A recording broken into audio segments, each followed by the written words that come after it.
we decided to put it out there with a request for financial partners and utility provider. We've been very grateful for the very positive response we've received to this.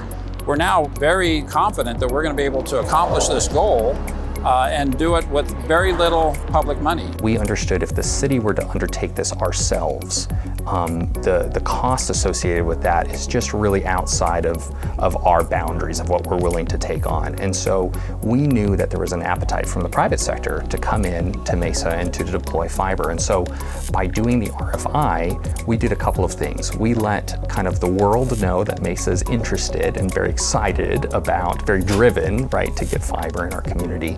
So how do we partner with them and bring those costs down? Or what we're intending to do is them offering us an in-kind exchange, and so we would get access to a certain amount of fiber that the city could use, which saves the city money and it saves the citizens, the taxpayers, money also, because we're not having to build out as much fiber infrastructure to communicate between our facilities.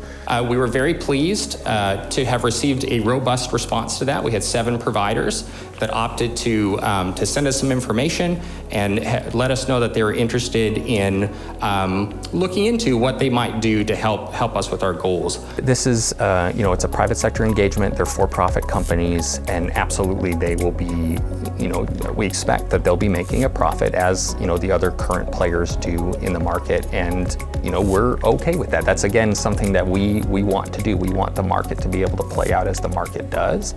We also expanded construction options for certain types of facilities that these providers would use.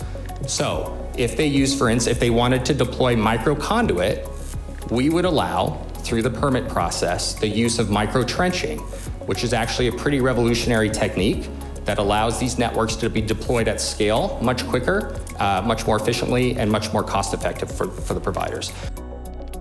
The necessity of broadband connectivity throughout the city has been really apparent to us for several years now.